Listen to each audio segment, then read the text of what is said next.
Jérémy, hein? Assis-les pour qu'il mange. Seigneur. Va t'asseoir. À ta place. Je sais pas. T'en veux-tu?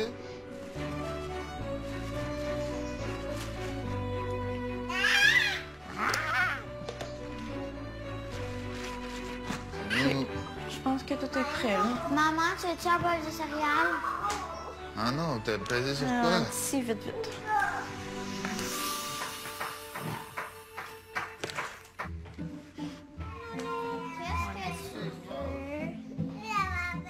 Pourquoi tu disais que là, l'organisation, c'est donc bien devenu compliqué? Ça se fait plus partir sur le fly avec les enfants? Ben, ça se fait, mais c'est lourd. C'est parce que, tu sais, avant, mettons, il me disait, moi, je m'occupe de telle affaire, prépare ça, puis OK. après, on part. Pour la on même y va. raison, c'est que tu te retrouves avec toutes les tâches. C'est ça. Ça me demande tellement d'énergie juste de préparer une sortie. OK. Là, après, de gérer à la sortie. Puis après ça, de gérer le retour de la sortie. Parce que tout ce que j'ai préparé, en revenant, il faut que je le range. Ouais. Fait que des fois, je suis comme, ah non, je vais le goût. Ça, c'est pas ramassé. Ça, c'est avoir les pieds dedans. Oh! Allez, ramasse le souper. Qu'est-ce que tu fais dans la vie? Comme C'est- job? Je suis monteur d'acier. Monteur d'acier? Ouais. T'as pas eu de doigts dans le nez, là? T'es Non. capable de te prendre des Ouais. tâches importantes, tu t'es fait comme faux? Oui. Bon. Si on te donne 3-4 tâches en maison, puis t'es fait, t'es donc bien fatigué, puis donc bien épouvantable, parce que tout est clairement indépendant, hein? Indépendant, nous autres, on est bien fatigués. À dire, quand on fait les affaires, c'est épouvantable. Puis on est toujours plus consciemment ou pas, t'as compris que même si ça chiale, les choses se font pareil. Toi, tout le temps qu'à chialer après, mal faire à mon goût, puis là, on est poigné là-dedans. Malade, va t'asseoir dans ton banc. C'est pas très beau ton affaire, matin. Check, ça c'est là. Ah, c'est parti. Will, viens manger. Check. Je vais fermer mon sel. OK, avant qu'on passe au prochain couple, je veux faire un petit retour sur ce qu'on vient de voir par rapport au premier couple. Ce qu'on voit, c'est typique là, du couple qui s'affirme pas, qui dit pas les choses, qui repousse. Mais c'est pas là que je veux mettre l'accent. Je veux mettre l'accent sur le sentiment de compétence. C'est-à-dire que si tu te sens compétent dans quelque chose, c'est facile à faire, ça te prend pas d'énergie. Ce qui va faire en sorte que tu vas être épuisé ou que tu vas... Tu sais, ce que Louise elle disait par rapport au dépendant qui est tout le temps fatigué, c'est surtout parce que tu es constamment en stratégie de survie. Et quand tu es en survie, tu es pogné dans cette roue-là de survie, c'est épuisant parce que tu es toujours suractivé. Tu sais, quand on est dans la survie, là, puis le système nerveux automatique n'est pas régulé, ben, c'est comme si tu étais tout le temps... tu as tout le temps l'impression que tu vas te faire attaquer. Là, fait que tu es toujours sur la watch. Le système nerveux est tout le temps sur la watch, puis tu es en train de surveiller ce qui se passe parce qu'il y a toujours peur qu'il arrive quelque chose. Fait que ça, c'est l'anxiété qui est hyper élevée et c'est l'anxiété qui fait en sorte que tu te sens épuisé parce que ça l'épuise constamment. Donc, quand tu te sens pas compétent, puis tu sens pas que tu es équipé pour faire face à la situation, ça vient te bouffer de l'énergie.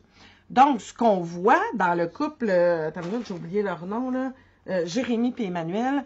Donc, ce qu'on voit dans le couple, puis qu'on voit dans Jérémy, c'est ce sentiment-là de ne pas être compétent à la maison. Il est très compétent dans sa job et il est nourri aussi par ça. C'est pour ça qu'on va voir vraiment des comportements différents au niveau du travail et au niveau de la famille. C'est... Ben, à la job, ben, j'ai confiance en moi, je le sais que je suis bon, je fais ce qu'il faut, on me valorise pour ça, je suis reconnue pour ça. Donc, l'énergie vient parce que tu te nourris du regard de l'autre. Mais quand il rentre à la maison, sa conjointe, il donne pas ça. Puis c'est correct, là. Je dis pas qu'il faudrait qu'elle le donne. C'est lui qu'il faut qu'il apprenne.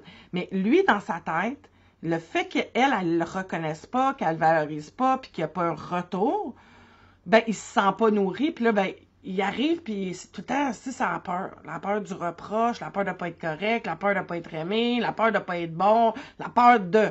C'est ça qui bouffe de l'énergie, t'sais. Fait que oui, c'est un cercle vicieux qui s'embarque, mais j'ai poussé un petit peu plus loin l'analyse pour que tu comprennes le pourquoi de ça. Puis après ça, ben, regarde si tu te vois là-dedans.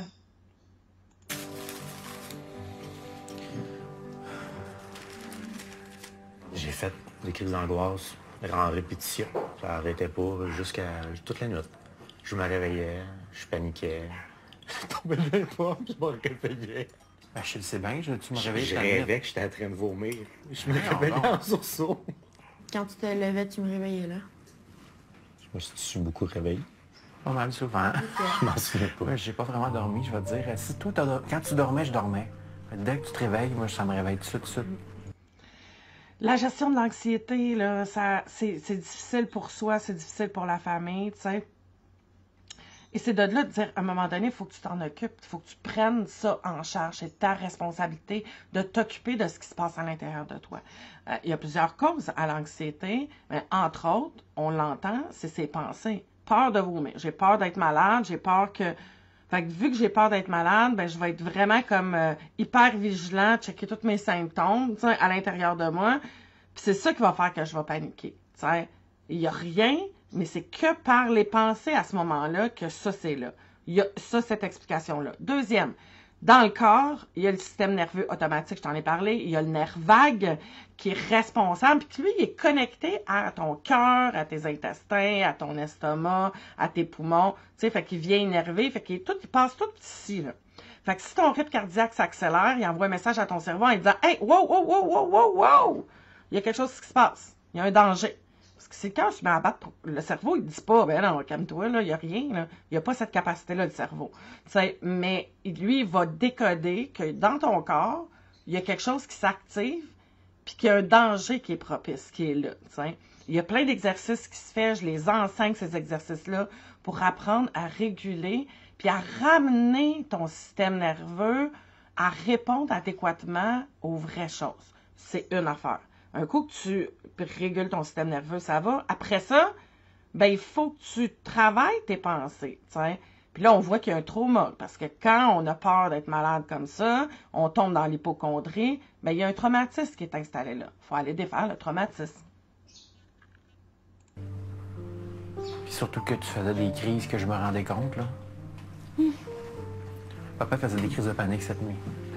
Quand j'étais plus jeune, je faisais beaucoup de crises d'angoisse. Genre, je tombais dans les pommes, complètement. Je paniquais, je venais tout engourdi, je voyais plus rien, puis je finissais par m'asseoir à terre, puis respirer, puis essayer de prendre le contrôle. Puis avec Voilà le temps, le j'ai trauma. réussi à le contrôler, ça. Mais dans les derniers mois, semaines, je perds contrôle un peu là-dessus. C'est comme si je reviens à l'époque, là, où ce que j'avais pas de contrôle sur mes crises. Là, il faut trouver l'origine. Qu'est-ce qui fait que quand il était petit, il tombait dans une anxiété démesurée, de là à perdre connaissance? Et qu'est-ce qui fait que là, à l'âge, depuis un certain temps, ça revient? Il y a un déclencheur. Il y a quelque chose qui est réactivé dans le système. Puis le système, il a vraiment très peur. Pourquoi il tombe dans les pommes, là? C'est le système de survie. Fuite, OK, on en a parlé dans les autres. Tu fuis, tu attaques ou tu figes. Les animaux, là, ils tombent à terre inertes. C'est comme le dernier moyen de survie, là. Ils font semblant qu'ils sont morts, mais ça se fait naturellement, là. Hein, je vous le dis, ça vient du cerveau reptilien. Fait que donc, le corps il se met en terre puis il arrête de bouger. Là, on est vraiment au bout de la chaîne que l'animal va utiliser. L'humain fait pareil, hein. Tu sais, dans le corps, on a ce système-là qui est le système de survie qui vient de la partie reptilienne de notre cerveau. Et à défaut d'avoir la capacité de fuir ou d'attaquer face à un danger, on devient légume. Fait que c'est là où ce qui tombe dans les pommes. Crise d'anxiété. Mais cette nuit-là, je pense j'en ai fait comme 6 à répétition. Ça m'a comme un peu rentré dedans, notre rencontre, là. Ok. Ça m'a chamboulé un peu. Qu'est-ce que tu as retenu principalement de notre rencontre en couple? Ben, je te dirais, c'est plus la session tout seul qui Ok. m'a... C'est plus dans tout ce que j'ai dit. J'avais peur d'avoir dit quelque chose qui pourrait blesser quelqu'un ou déranger ou que ça ajoute plus de chicanes qu'il y en a. Ça te roulait dans la tête, Ça me pareil. roulait dans la tête quand même, là. OK. Ton travail, tu travaillais avec ton père avant d'avoir acheté le commerce? Ouais. OK. Ça, comment ça a été? Ça a été très difficile pour mon père. Pour la famille, sûrement aussi. On ne s'est pas parlé pendant un laps de temps. Toi puis ton père?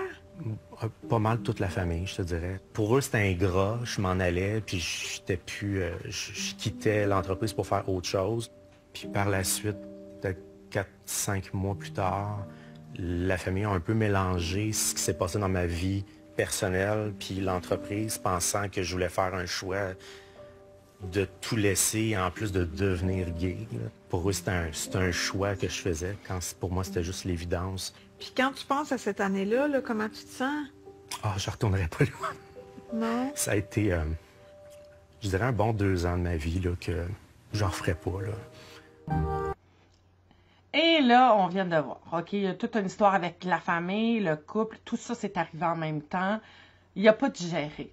Il n'a pas eu le temps de faire le deuil de tout ça, de gérer tout ça. Et là, ça le rattrape. T'sais. Tout ce qu'on met en arrière de nous, puis qu'on ne veut pas regarder, qu'on ne veut pas aller faire le ménage dedans, ça finit par nous rattraper. Donc, il y a ici, il y a des blessures qui sont ravivées, que je trouve qui sont à noter, puis qu'on va voir un peu plus tard. Mais je perçois, là, blessure en tout cas, injustice probablement qui est là. Et ce qu'on lui a dit, là, à ce beau Alex, c'est ça Alex? Ouais, Alexandre, c'est que tu n'as pas le droit d'être toi. Faut que tu suives. Faut que tu suives les rangs. Faut que tu suives la... Tu sais, il a voulu être lui en quittant l'entreprise familiale, en choisissant son propre chemin. Et il a subi les conséquences de l'abandon par la famille, du rejet surtout, qui n'ont plus voulu. Tu n'as pas le droit à ça, toi. Faut que tu suives si tu veux faire partie de la meute. Fait qu'on tombe directement dans la survie. Pour faire partie de la meute, il faut que tu suives. Si tu ne suis pas, on te met de côté et on te rejette. C'est fort, ça. Et il est sorti du placard, donc il a assumé son orientation, ce qui a fait en sorte qu'il a quitté sa famille avec ses enfants, sa femme et ses enfants, et il s'est en allé en couple avec Gilles. Ça, Gilles. Mon Dieu, je devrais les mettre en dessous de mon... Oui, avec Gilles. Et encore là, la famille, ils l'ont pas considéré. Je pense qu'il y a beaucoup de choses à assumer personnellement, et c'est tout ça qui remonte à la surface. Puis là, c'est sûr qu'il a peur, tu sais, puis qu'il y a de ces réactions-là, parce que là, il sait qu'il va aller jouer là-dedans en faisant cette émission-là. Bravo pour ton courage, Alexandre. Bravo.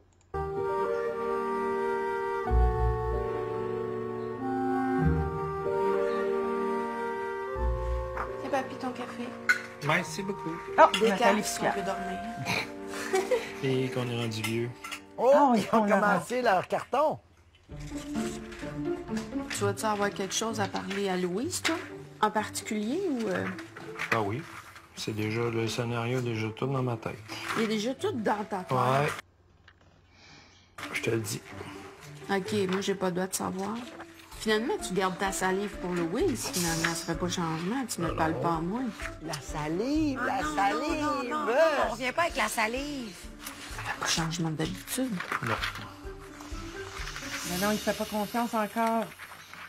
Mais voilà, tu sais, ça explique ce que je vous disais, je pense que c'est hier, tu sais, que là, il y a une alliée. C'est pas menaçant de parler avec Louise. Il se fait pas rentrer dedans, il se fait pas reprendre, il se fait pas chicaner. Tu sais, comme un enfant, tu sais. Ben, il sent qu'il est accueilli, il sent qu'il y a une ouverture, il sent qu'il y a un espace pour se déposer. Là, tu sais, avec sa femme, c'est pas encore gagné. Puis elle l'attaque là-dessus. T'as une minute, là, vous venez de commencer, Nathalie. Patience. Puis arrête de l'attaquer tout le temps. C'est pas ça qui va faire qu'une personne va se sentir en confiance, là. Tu sais, puis après ça, imagine, va faire l'amour avec cette personne-là. C'est sûr que ça te tente pas. Tu peux pas avoir envie puis désirer quelqu'un qui est tout le temps en train de te rabaisser, là. Sois consciente de ça. Si t'es de même avec ton conjoint, ou ton conjoint est comme ça avec toi, il y a des bonnes chances que ça vienne influencer ton appétit sexuel, ton appétit d'intimité. Par qui qu'on commence? Par Pierre. OK. Je suis curieuse de savoir. Tu l'as pas vu? Je l'ai vu, mais Ok. je comprends pas. Je vois pas la logique. C'était quoi Ouais, la je vais logique? le prendre, de- tu vas pouvoir me l'expliquer. C'est bon. J'imagine que oui, ça va être logique, là, mais... Bon, Wow! Dans le milieu, j'ai mis des mots importants pour moi. Se Oui. protéger, dans le fond, c'est ce qu'on a parlé, c'est la sécurité. Ouais. Un duo parfait, c'est nous deux. En dessous, j'ai marqué Alzheimer et démence. Ça, c'est un peu ma phobie. Tu ferais avoir un ça. gros X. Ouais, j'y ai pensé. OK. Côté gauche, c'est pas mal des choses que je veux faire, des voyages, des rêves. Des objectifs, des projets. OK. Qu'est-ce que ça te fait quand tu regardes ton carton? C'est que là, je vois ce que je veux réaliser. J'en ai des rêves qui sont là. Mais c'est exactement ça à quoi ça sert un vision board. Es-tu contente de voir que après son besoin de sécurité, c'est son besoin de duo parfait? Oui, ça, je suis contente. All right. La seule chose, tu sais, je trouve que l'Alzheimer puis la démence, je comprends que ça l'inquiète, mais, tu sais, je suis là. Fait qu'il n'y a pas à s'inquiéter de ça, tu sais. Je vais le protéger, moi. My God! Mais non, mais il n'y a C'est pas... bien beau que tu dis. Il n'y a pas à s'en inquiéter, je vais être là. Qu'est-ce que ça te fait, Pierre? Ben, c'est vraiment, ça me sécurise. C'est toujours la sécurité, mais oui, ça me sécurise. Ah, ben on voit une petite ouverture ici de la part de Nathalie parce que la dernière rencontre, je ne sais pas si vous vous souvenez, elle avait dit que si ça ne changeait pas, qu'elle quittait. Donc, voilà, tu sais. Puis en même temps, tu sais, tu peux pas gérer la peur de quelqu'un en disant, moi, je vais te protéger. C'est pas juste la peur de ça, c'est tout ce qu'il va perdre en arrière de ça aussi, tu sais. Oui, on peut faire sentir quelqu'un en protection. Hein? Tu sais, je dis toujours, je vais vous expliquer le pourcentage, c'est-à-dire au niveau de ton autonomie. Je te pose une question. Tu sens que tu es autonome, affectivement, à combien de pourcents? Être autonome, affectivement, ça veut dire que tu te nourris par toi-même, sans aller chercher à l'extérieur de toi, à combien de pourcents? De ton bien-être, de tes besoins, de ta sécurité. Fait que si tu pars, moi j'étais à 25% là, quand j'ai commencé mon cheminement personnel, autour il y a peut-être une trentaine d'années. Donc, j'étais peut-être à 20-25%. Aujourd'hui, je sais pas mal tout le temps entre 70 et 80. Ça dépend des journées, ça dépend des semaines, mais je vais osciller là-dedans. Ça, ce que ça veut dire, c'est que 7 fois sur 10, je suis capable de m'occuper de moi. Je suis capable de me nourrir par moi-même. Je suis capable de combler mes besoins. Puis 3 fois, je vais à l'extérieur. Mais si tu es à 2,5, là, ça veut dire que 2,5 sur 10, tu es capable de le faire par toi-même, mais que 7,5 fois, c'est les autres. Hey, t'es-tu dépendant des autres, pas à peu près, tu sais? Fait que c'est intéressant.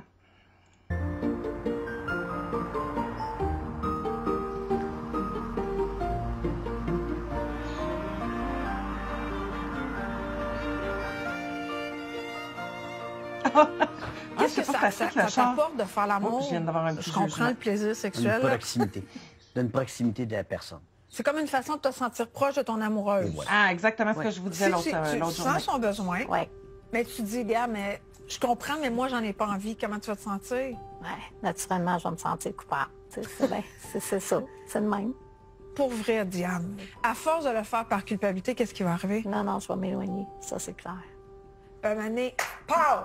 Là, si j'ai connu ça. Il n'y a plus rien qui fonctionne. Ça n'a rien à voir avec l'amour ou le désir que tu... Tu vas donner à l'autre ce qu'il veut parce que tu ne veux pas te sentir coupable par culpabilité, par peur de perdre l'autre. Moi, quand j'entends ça, je me dis, l'autre qui est à côté, là, comment il peut trouver ça le fun de faire l'amour avec quelqu'un qui sait qu'elle n'a pas envie de le faire, mais qu'elle le fait parce qu'elle se sent coupable, qu'elle le fait parce qu'elle ne veut pas qu'il déplaire? Comment on peut se sentir à faire l'amour avec quelqu'un quand on sait que cette personne-là, elle n'a pas envie de faire l'amour? Et c'est la même chose dans tout, là. Tu forces ton chum à venir faire une activité que toi que t'aimes, il te le dit qu'il n'aime pas ça, il te l'a déjà dit, tu lui as pété une coche, tu lui as dit de faire un effort, tu le pousses à venir. C'est-tu le fun? C'est-tu agréable? Être en couple, c'est oui, de faire des compromis. On n'est pas obligé d'aimer tout au même niveau. Mais pose-toi ça. En tout cas, je trouve ça intéressant comme question. Je ne sais pas qu'est-ce que lui entend quand elle dit ça, sa conjointe. Tu vas avoir pour lui. Ouais. Ça va avoir avec le fait que tu ne t'es pas respecté dans ta capacité de dire stop, c'est assez. Pour moi, ça vient naturel. Mais si je sais qu'après 2 jours, là, son comportement va changer. Qu'est-ce qui arrive dans son comportement? Ouais, Des fois, il est moins patient, je le vois. Tu sais, c'est comme... Puis je le vois, je le ressens qu'il manque quelque chose, tu sais. T'es-tu d'accord? Oui, OK. 100%. Mais je peux pas rien faire. C'est mon système qui est fait comme ça. Ben non, il y a toujours quelque chose à faire, mon ami. Là. Et tu te sens comment quand elle n'a pas le goût de faire l'amour? Je trouve ça pas le fun. Pour moi, c'est peut-être aussi de vouloir démontrer l'amour que j'ai pour elle, tout simplement. Tu sais, je fais pas ça pour faire ça. C'est ça l'affaire. Puis si c'est pas disponible pour cette façon-là, t'es-tu ouvert à en apprendre d'autres? Ben oui. Ben oui. OK. Fait qu'on est d'accord qu'on est là pour trouver un équilibre entre les Oui, deux. c'est Pas ça. juste Et de voilà. dire, OK, ma Diane, on travaille là-dessus, tu vas nous clencher ça 5 fois par semaine. Non. On pas est du tout. d'accord? Non, pas T'es de- prête je à suis faire d'accord un avec bout? toi. OK. Puis, tu sais, j'essaie d'expliquer. J'ai dit, tu sais, je dis, je te colle toute la journée, on est à proximité tout le temps, toute la journée, je te démonte toute la journée. C'est pas nécessaire tout le temps de finir Dans comme la ça, sexualité. dans la sexualité. Pour moi, on le fait toute la journée.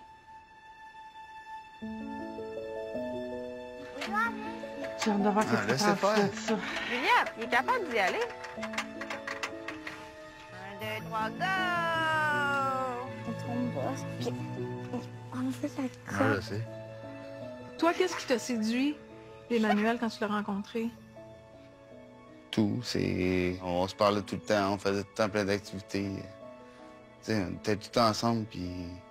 Tu sais, s'il trouvait ça le fun puis que ça y manque, je comprends pas pourquoi il travaille pas pour que ça revienne. Je lui dis souvent clairement, si tu ne m'aimes plus, c'est correct. C'est pas parce qu'on a des enfants ensemble qu'on est obligé de rester ensemble. Si tu ne m'aimes plus, c'est Ça correct. va jusque-là? Ouais. Mais j'ai dit, dis-le clairement. Puis il est comme, non, non, non. Mais je suis comme, mais comment tu peux m'aimer autant, tenir autant à notre famille, puis faire si peu d'efforts? Puis la réponse, c'est quoi, Jérémy? Je n'en donne pas. Tu donnes pas de réponse? Non, je me ferme. T'es-tu sur le point de quitter la relation? Ben, je veux pas la quitter. J'ai pas envie de le faire, mais clairement que je suis toujours un pied dedans, un pied dehors. Là. Quand ça va bien, je suis comme, OK, yes, on y va, on continue. Puis là, on retombe dans le même pattern, puis je suis comme, non, je veux pas revivre ça, je veux pas continuer comme ça.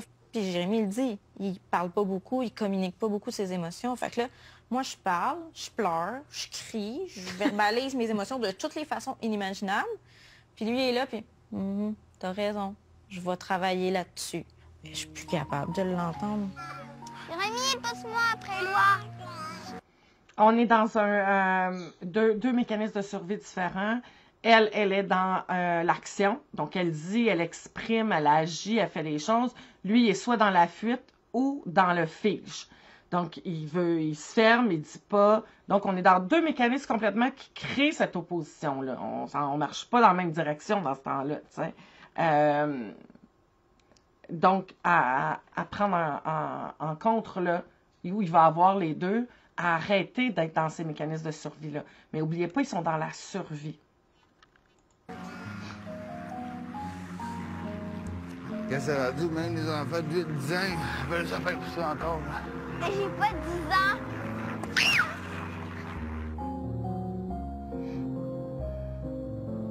On veut voir le tien maintenant. En gros, qu'est-ce que ça dit? Ben, ça commence avec la santé. Oui. J'ai une batterie parce qu'il faut que je recharge mes batteries. Oui. J'ai mon horloge parce que l'heure est comptée. Donc, je m'en vais vers le confort, puis la chaleur. Puis je vais voyager. pouvoir voyager, partir avec mon chien, puis ça va m'amener... Ça m'amène ici. Puis là, ben, c'est le petit coup de pouce qui s'en vient, qui va faire entrer la lumière, qui va créer l'ouverture, qui va nous ramener les deux ensemble. Puis, ben là, ça va être profitez-en, la fête, ça va être de s'épater. Puis ça va être ben, juste trop génial. C'est parfait. C'est pas plus compliqué que ça. Et bravo pour l'exercice. On est d'accord, c'est tes objectifs. Oui. On veut la santé, on veut du temps, on veut de la qualité, puis on veut voyager, tu sais, puis on veut toutes les deux accéder à la même liberté. Vous passez pas par le même chemin, mais tu es d'accord de constater qu'on veut la même chose? Oui. Excellent. Je vous disais quand elle avait donné cet exercice-là que c'était pas une finalité en soi, là, que ça réglerait pas tout, mais ça l'ouvre des portes. Ça l'ouvre des portes à des discussions, ça l'ouvre des portes à échanger avec ton conjoint. Ça met les choses en place aussi parce que ça vient travailler beaucoup dans l'inconscient, puis c'est intéressant, tu sais. Parce qu'on voit, Nathalie, elle disait qu'elle voyageait, mais qu'elle aimait pas ça, puis que c'était pour lui qu'elle faisait. Mais là, elle le met dans son vision board aussi, tu sais. Fait que donc, c'est comme... c'est vraiment une petite fille, Nathalie, là. C'est juste elle dit toujours le contraire. Son chum aime les voyages, elle aime pas les voyages, mais quand elle a dit qu'elle aime les voyages, là, fait, elle est toujours dans l'esprit de contradiction avec son conjoint parce qu'elle est sur ce pilote-là, là, c'est un pilote automatique réactionnel de conditionnement, tu sais. Elle veut une relation de couple forte, puis il y a tous les mécanismes à l'intérieur d'elle qui fait tout le contraire pour que ça arrive. On est rendu presque à l'automne. Il va falloir qu'on commence à checker nos choses dehors, ramasser, nettoyer les plates-bandes, puis en plus, en faire ce qu'elle a fait pas. On prend bientôt possession du chalet aussi, j'ai hâte. Ah, ça s'est fait vite, ça, hein? Le chalet, c'est fou, Je pensais hein? pas qu'on était pour acheter ça là. Gilles, qu'est-ce que tu fais pour toi? Pas grand-chose. J'essaie justement, dernièrement, avec le chalet, c'est mon projet. OK, Le parfait. chalet, c'est mon projet. C'est vraiment moi qui ai pris le lead sur le projet. J'ai regardé, on était en voir. C'est moi qui ai fait toutes les démarches au complet. Je me vois là-bas, je me vois aller travailler de là-bas, je me vois faire des activités. J'ai plein de projets que je me dis, j'aimerais ça qu'Alexandre s'implique avec moi dans ce que j'ai le goût de faire là-bas. Trixie, elle va triper. Charlie aussi. Imagines-tu là-bas? Dans le On va bois. faire des occasions aussi de se retrouver, vu que le Wi-Fi marche pas. Ouais, je pourrais pas texter ou écrire ou travailler ou commander. Puis on va vraiment être juste ensemble. C'est sûr qu'avec... Donc, tu vas sûrement y aller plus souvent que moi. Sûrement. Sûrement avec les enfants aussi, comme on avait dit. Il faut que tu t'assures qu'on réponde à tes besoins. Tu vois, c'est un besoin que tu as d'être en famille, loin des responsabilités avec ton amoureux. Ce qui est dur pour moi, c'est d'insister. OK? Qu'est-ce que ça te fait? Le fait que si je demande à Alexandre de faire quelque chose avec moi, puis finalement, ben, faut que je le tire, faut que je le force, puis que ça ne tente pas, pour moi, ça me déçoit. Je vais dire un secret. Vas-y. Un dépendant, quand il est contrarié, là, il y a deux réactions. Il fait pitié ou, je ne sais pas comment ça se manifeste chez Alexandre, il est en colère, il est en maudit, puis là, il va te le faire sentir en disant rien ou en verbalisant des affaires. Ces deux émotions-là, ça te fait sentir mal et généralement, ça te fait te retirer de l'activité. Fait que si tu dépasses pas ça, tu vas toujours te retirer. C'est ça qui se passe. OK, on est dans le besoin de plaire ici et je comprends ce qu'il dit. Tu sais, quand tu nommes ton besoin puis que tu sens qu'il faut que tu insistes, souvent, c'est fou, là, il y a vraiment une croyance « je mérite pas ». Et quand on a la croyance « je mérite pas », ben, de dire les choses, puis de sentir que l'autre, il veut pas, ben, tu te replies parce que tu as peur de, tu sais, la peur de déplaire à l'autre fait en sorte que sa réaction va avoir exactement ce résultat-là. Et c'est en développant ton autonomie, en travaillant sur toi, en allant à l'origine, en apprenant à parler à ton enfant intérieur, en disant à ta petite fille intérieure que c'est correct, que tu y as droit, et de le verbaliser. Regarde, là, t'essayes de me faire sentir mal, puis c'est non. Parce que moi, aujourd'hui, je suis un adulte équipé, conscient, et je marche plus dans ça parce que c'est ça que j'ai envie. Et là, ben, il faut que l'autre suive. C'est-à-dire que quand je dis ça, c'est que si l'autre ne suit pas dans le cheminement de vie, puis qu'il ne fait pas ce travail-là, puis qu'il n'est pas conscient que lui aussi est dans son enfant, ben on a deux enfants qui sont ensemble, puis qui jouent, puis qui se pitchent la balle. T'sais. Ça ne fonctionnera pas si ton conjoint ou ta conjointe ne fait pas, elle aussi, des démarches. T'sais.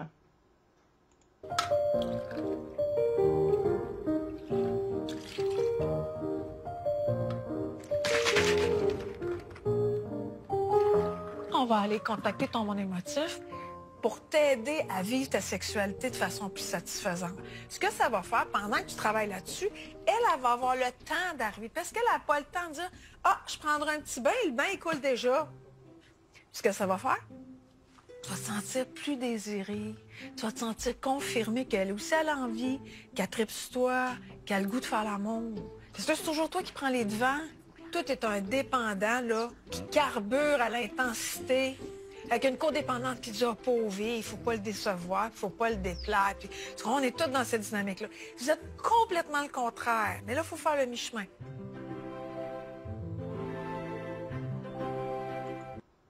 Et oui, on est dans le chasseur puis le chassé, là, tu sais. Donc, t'en as un qui est tout le temps en train qui sent toujours une proie, tu sais. Fait que l'autre il chasse, mais en même temps, c'est pas plus le fun de chasser. Tu sais, comment tu sais que l'autre a envie de toi? Elle le fait par dépit, tu sais. Fait que c'est sûr que ça vient jouer énormément sur l'estime, sur la confiance en soi, et c'est comme... Ça devient, je parlais de drogue plus tôt, tu sais, dans d'autres épisodes. La dépendance sexuelle, c'est comme une drogue. C'est par là que ça va passer. Ça va te calmer, tu vas aller remplir tes manques au travers de ça. Et tu vas te rendre compte que c'est pas sain, mais ça va être plus fort que toi. Tu sais, quand il dit que son système est fait comme ça, là, il y a tort puis il n'y a pas tort. C'est dans le sens que c'est tellement automatique, c'est tellement dans son cerveau, il a créé un chemin neuronal où la réponse, quand il y a une sensation de mal-être qui monte, la pulsion qui monte, le chemin neuronal du cerveau, c'est l'idée du sexe. Fait que lui, il a associé ça. Je me sens pas bien que je baise. Je me sens pas bien, je me masturbe. Je me sens pas bien, je passe tout par là. Ça me calme. Je me sens remplie, je connecte, tu sais, et une personne, puis là, lui, il a dû soit fort, là. Donc, pour toutes celles qui sont ici, qui se t'ont fait le test, tu sais que t'es soit forte. Quand il faut que tu sois forte, tu démontres pas tes émotions, puis tu mets un mur entre toi puis l'autre. Donc, t'es pas en lien, t'es jamais en connexion avec l'autre. Fait que tu vas passer par la sexualité pour avoir une petite connexion, puis c'est une fausse. Parce que l'autre, ça ne tente même pas. Tu sais, fait que tu as l'illusion que c'est une connexion, puis tu finis, puis c'est pas satisfaisant. La même affaire que la dope. Tu sais, tu vas boire 2-3 verres de vin, le lendemain, tu vas te lever plus fatigué. Ça fait la job sur l'instant, mais ça règle pas la situation, tu sais.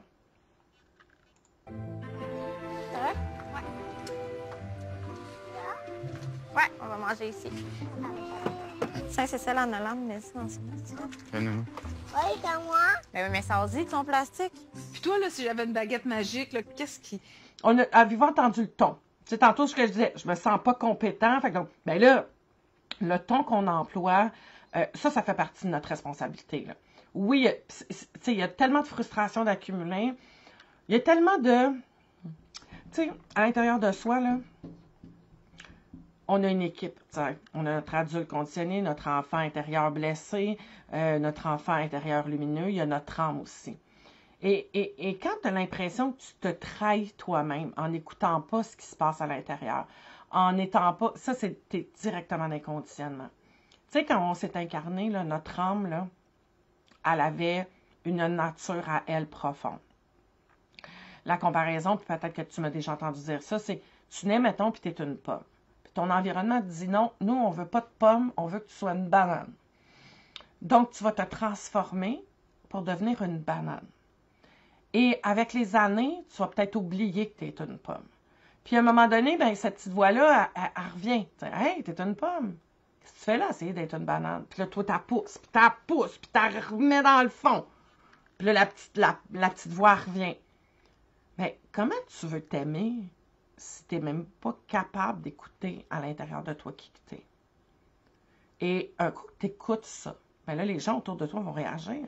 Ben oui, ils t'aimaient parce que tu étais une banane. Mais maintenant que tu es rendu une pomme, ça ne fit plus, là. Fait que les réactions de ton entourage vont venir raviver ta peur d'être la pomme. Donc, si tu n'es pas équipé, tu vas redevenir une banane. Et c'est là que la frustration embarque.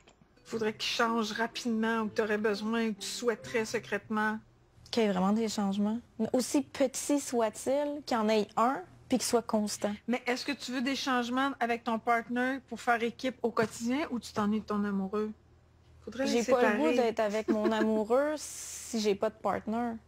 Tu sais, j'ai pas envie d'aller me coller sur quelqu'un que ça fait 2 heures qu'il est assis à jouer au Xbox pendant que moi je me tape tout. Tiens. OK, c'est parce qu'il y a les mains stables. Il s'est mis la main sur une feuille ou quelque chose. Ouais, fais ça. Ben, on prend une... Encore des reproches. Oui, mais C'est encore ça. Il se sentira jamais compétent. OK, Emmanuel, je comprends, puis tu as raison d'être au bout de même. Le problème, c'est que, tu le dis toi-même, tout ce qui sort de la bouche, c'est tes insatisfactions, tes frustrations, tes colères, tu gruges le nanos, tu peux garder ça longtemps, t'es rancunière, puis là, il n'y a pas le temps de libérer ça. Ah! L'autre affaire, fait que là, on est pris là-dedans. Puis pour vrai, là, c'est souffrant pour toi, puis c'est souffrant pour l'ambiance de la relation. On est d'accord? Oui.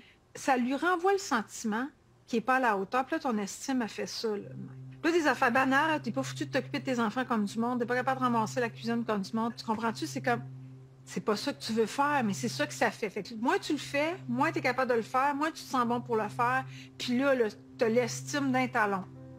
Là, je veux juste t'aider. Puis ça va être difficile ce que je vais te donner à faire, OK? Je veux que tous les jours, tu fasses un compliment à Jérémy, que tu lui donnes une reconnaissance de quelque chose qu'il fait par la positive. OK? Le compliment qu'elle va te donner, là, c'est le petit push que tu as besoin, parce qu'un dépendant, ça marche à reconnaissance. Fait que toi, on va juste te dire, hey, t'es bon, t'es hot, merci. Je vais décoller, là. Mais tu sais, en même temps, il faut que tu en fasses pour que les compliments... Non, je sais.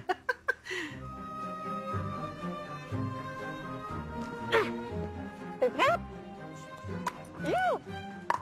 Oh! Ah! Ça fait du bien. Ah ouais? Manqué! J'ai voulu jouer le... T'as fait quelque chose? le cheap shot. C'est sûr qu'on ne sera pas recruté. À la lumière de ce que vous venez de me présenter, j'ai envie de vous proposer un exercice. L'exercice, c'est un massage sensuel, pas sexuel, Yves. Sensuel. Yeah! Ça, c'est cool. À tour de rôle. Donc, je vais t'inviter, toi, à commencer à faire le massage à Yves, puis on évite les régions génitales. Ta job, Yves, là, c'est de dire comment tu te sens, puis diriger les caresses de Diane. Le massage, ça va t'aider à diluer l'énergie. Vous sentez-vous le malaise? La respiration qui s'est rapetissée. Excusez, je trouve ça très drôle. Ça ne l'est pas, là. Mais donc, c'est sûr que ça sort de sa zone de confort, de dire ce qu'il ressent. Il n'est pas capable. Ça va être difficile, cet exercice-là, parce qu'il n'est pas équipé. Mais c'est correct, c'est bon qu'il le fasse. Mais il n'a jamais nommé ses émotions. Il ne sera pas capable. Je me sens bien, je me sens mal. C'est à peu près ça qu'ils savent souvent, les gens qui n'ont pas de connexion avec leur émotion. T'sais. Et si ça fait partie de ta dynamique à toi, va te chercher une liste des émotions sur Internet. Il y en a plein. Puis quand tu sens quelque chose, tu lis la liste, tu essaies de trouver qu'est-ce qui correspond avec ce que tu ressens. Puis tu peux y aller avec seulement les 4 émotions, les 5 émotions de base: la peur, la joie, la colère, voyons, la peur, la joie, la colère. Mon Dieu, il y a le dégoût. Mon Dieu, il m'en manque une. Excusez-moi, il m'en manque une. Mais va chercher ça sur Internet. Dans tout ton corps. Là, vous ne serez pas surpris que pendant qu'elle te caresse, ça se peut qu'il y ait une manifestation érectile. Okay. Ne t'impose pas le contraire. Toi, il faut que tu arrives à conjuguer avec c'est là, il n'y a pas de danger, ça va repartir aussi vite que c'est arrivé. Il faut juste apprendre à négocier avec ça.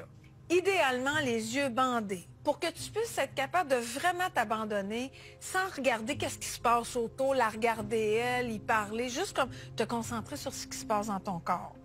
Quand ça va être fait, à ton tour de caresser Diane, fait que ça se peut que ce soit plus difficile pour toi de juste recevoir.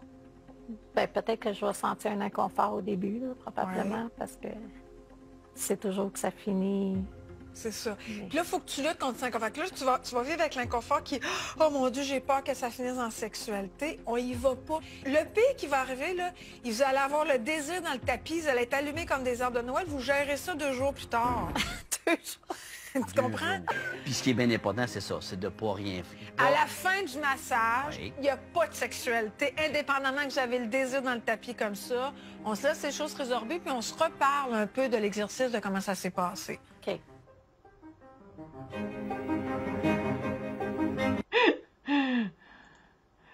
Ah, que c'est beau, que c'est beau, que c'est beau, que c'est beau. Puis c'est ça qu'on vit. C'est ça qu'on vit quand on commence à sortir de notre zone de sécurité et de se mettre en action. Fait qu'il y a une danse qui se crée, j'appelle ça le cha-cha-cha. Je fais un pied à l'extérieur, je me sécurise. Ce que je dirais qui est important, tu sais, quand on veut créer des changements, il faut être équipé pour être capable de se sécuriser. Puis ça, c'est important, tu sais, de trouver des façons de se sécuriser. C'est pour ça que je l'enseigne, parce que dès le départ, quand tu travailles avec moi en coaching de groupe ou en individuel, c'est évident que je vais te donner des techniques puis des exercices pour te sécuriser dès le départ, parce qu'à chaque sortie de zone, ça devient sécurisant. T'sais. Donc, ils sont là. J'ai hâte de voir ce que ça va donner. Donc, notre première semaine vient de se terminer. Merci d'avoir été là. Vraiment, là, j'attends tes commentaires, j'attends tes questions, tes réflexions. Et oublie pas de ramener toujours ça à toi. Ce que tu vois là, ce qui vient te faire réagir, c'est pour te ramener à toi pour aller faire ce travail intérieur-là. Fait que sur ça, je te souhaite une magnifique fin de journée et on se retrouve mardi, dans le fond. On se retrouve mardi ou pour l'épisode de lundi. Donc, bye bye!